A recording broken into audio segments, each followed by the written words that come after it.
किसान भाइयों नमस्कार। मैं राहुल राणा, गांव मेरा नीलपुरा है। किसान भाइयों, कम से कम मैं आप लोगों के बीच में साल भर से वीडियो बना रहा हूँ। पहले छोटी छोटी वीडियो बनाता था, अब जब बड़ी बनाने लगा।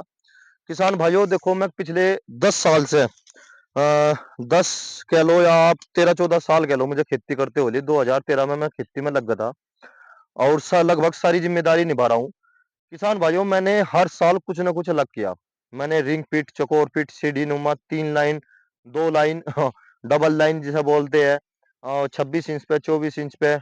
मैंने हर प्रकार से जो चकोर होते हैं वे भी बो के देख लिया। हल के द्वारा खूड निकाल के देखे 3-3 लाइन के। किसान भाइयों, सबसे अच्छी विधि लगी मुझे 42 इंच पे। 42 इंच पर डबल लाइन डाल लो, सबसे अच्छा है। मिट्टी चढ़ा दो, गन्ना गिरता नहीं। एक समय जब ओवर हो जाए, देखो उस टाइम पर बंधवाना पड़े। 2 जूने में ही गन्ना थम जा, जैसे ये थम रहा, आप देखो जैसे ये थम रहा। किसान भाइयों, एक दूसरी बात, एक सबसे अच्छी विधि तो लगी 42 इंच की और दूसरी लगी देखो किसान भाइयों मुझे 28 इंच की। मैं आपको केवल अपना तजुर्बा बता रहा। किसान भाइयों देखो, ये जो मेरा खेत है, ये मैंने 2024 में 10 जनवरी को मैंने इसमें गेहूं बो दिए थे।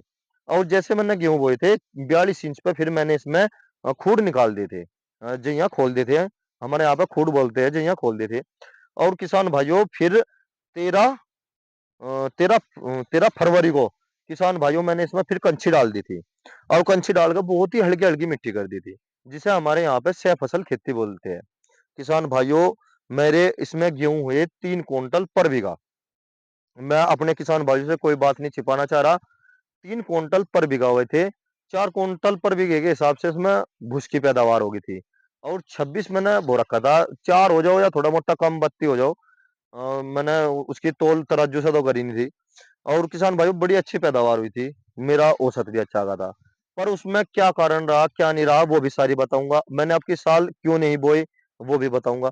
किसान भाइयों, गेहूं की खेती में जो है अब जो फिलहाल, आप ये मानो अगर 75 अगर हम खेती कर रहे हैं गेहूं की, तो उसमें 70% खर्चा आ जाता है। अगर हम अगेती कर रहे हैं तो उसमें 50% का खर्चा आ जाता है। लागत की बात कर रहा, लागत और खर्चे की। इसमें किसान भाइयों, जैसे मेरा गेहूं था, गेहूं में मेरे 2 क्विंटल पर बीघे के हिसाब का खर्चा आ गया था। बैती से लेके और कटाई तक, और मशीन वाला सब था, मतलब मैं जो मैंने उसमें, तो इसीलिए मुझे जो बचत हुई थी, आप ये मानो 3 क्विंटल भूस की और 1 क्विंटल अनाज की हुई थी। 3 क्विंटल भूस मान लो आप 1500 रुपए का बैठगा, और 2500 रुपए के गेहूं हो गए, तो 4000 रुपए बचे। उससे मैं किसान भाइयों थोड़ा संतुष्ट नहीं हुआ। पर आप ये देखो, सह फसल में चलो कुछ तो हाथ लगा, जैसे गेहूं हो गए। और अब जो आप गन्ना देखो, आप ये मेरा ओवर गन्ना हो रहा, सारा खेत ऐसे ही है। मैं शुरू से लास्ट तक सारी चीज दिखाऊंगा। देखो किसान भाइयों, इसमें आप गन्ना देखो, गन्ना भी काफी अच्छा हो रहा, पोगड़े भी अच्छे फूट रहे। किसान भाइयों, मैंने अब से 1 महीना पहले इसमें कैल्शियम क्लोराइड और यूरिया डलवा दिया था, और चिपकते में डलवा दिया था, और ऐसे खूडो खूडो डलवाया था। अब जब मैं इसमें ये जैसे ट्रेंच में बो रखा, मैं इसमें आरएमडी नहीं चलाऊंगा। मैं इसे ऐसे ही छोड़ दूंगा, केवल गन्ना गन्ना निकाल दूंगा, और अगले साल की जो मेरी खेती होगी वो भी अच्छी होगी। देखो मैं आपको बता रहा हूँ किसान भाइयों, जैसे मैंने गेहूं के बारे में आपको शुरू से आखिर तक बताया। भाई 4000 रुपए बचे थे मुझे, 4 कह लो या 4500 कह लो। तो इसीलिए मैंने गेहूं की खेती आपका नहीं करी। आपके मैंने सरसों की खेती करी, वो मैं वीडियो डालता रहता हूँ। मुझे आप ये गन्ना देखो, फिलहाल 0238 का है। भाई थोड़ा सा ऊपर को दिखा एक बार। देखो किसान भाइयों, जैसे आप देख रहे होगे इसमें गोड़ा है। मैं तो ये कहता हूँ कि ये 80 क्विंटल का निकलेगा। पर कुछ किसान भाइयों का मत ये है भाई ये 80 प्लस जाएगा। किसान भाइयों, अगर 80 भी निकल जाता है तो उसमें भी प्रॉफिट है। 4500 रुपये तो मुझे गेहूं से प्राप्त हो गए। और 80 का ये निकल जाओ तो सह फसल खेती में भी लाभ है। अगर इसमें ज्यादा ही लाभ लेना है सह फसल खेती के द्वारा, तो किसान भाइयों फिर घर की अगर स्वयं के अगर लेवर है, तो सह फसल में है लाभ। अगर घर के नहीं है आदमी, तो देखो फिर किसान को कम बचत रह जा, क्योंकि मजदूरी तो उसे देनी पड़े पूरी की पूरी। और पूरे बीघे की, जैसे ये हमारा 4 बीघे का खेत था, और उन्होंने फिर पूरी ली थी, हमने पूरी दे दी थी उन्हें, मगर चल कोई बात नहीं। देखो किसान भाइयों, ये छोटी छोटी सी बात होती है। आप इसमें गन्ना देखो, काफी अच्छा है गन्ना है, देखो। जैसे अब मैंने इसमें ट्रिलिंग ली, फिर ट्रिलिंग लेने के बाद इसमें गन्ना जो है थोड़ा सा ब्रीक पड़ गया था। फिर मैंने लेजर के द्वारा मिट्टी चढ़ा दी, फिर फावड़ों के द्वारा मिट्टी चढ़वा दी। जब सबके गन्ने लौट गए थे खेत, मेरा नहीं लौटता था, यू ट्रेंच में पूरा था। लौटने का मतलब था गिर गया, मेरा नहीं खेत गिरा।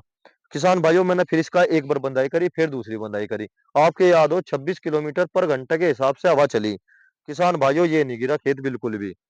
देखो, ये नहीं गिरा बिल्कुल क्योंकि इसका जो पाँव हो जा दिखा भाई, ये देखो किसान भाइयों, ये देखो, देखो कितना मजबूत है, चाहे इसे कैसे ही डाल लो क्योंकि ये मजबूत होगा। और अब जब फिलहाल जो जुड़े हैं इसके, ये ढीले पड़ लिए। इसीलिए मैं अपने किसान भाइयों को कहता हूँ जो लघु किसान है वे थोड़ा सा सह फसल की तरफ आओ, अगर परिवार में सदस्य है तो। अगर स्वयं कर सकते हो तो सह फसल की खेती कर लो, और कोई साधन बदलने की जरूरत नहीं। कोई बड़ा ट्रैक्टर लेने की जरूरत नहीं, कोई छोटा ट्रैक्टर लेने की जरूरत नहीं है। जो वे 4x4 के आते हैं छोटे छोटे कुबोटो महिंद्रा, आप अपने आयशर ट्रैक्टर से भी खेती कर सकते हो सह फसल में। सह फसल का बता दिया मैंने किसान भाइयों, 0238 या गन्ने की वैरायटी है। मेरे लिए तो मैं इससे बहुत संतुष्ट हूँ।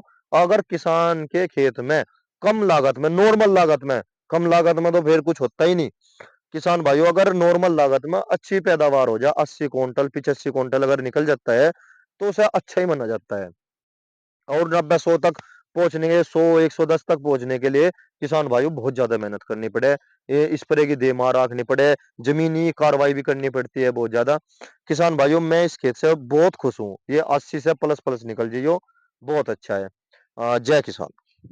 देखिए बेटा एक बार।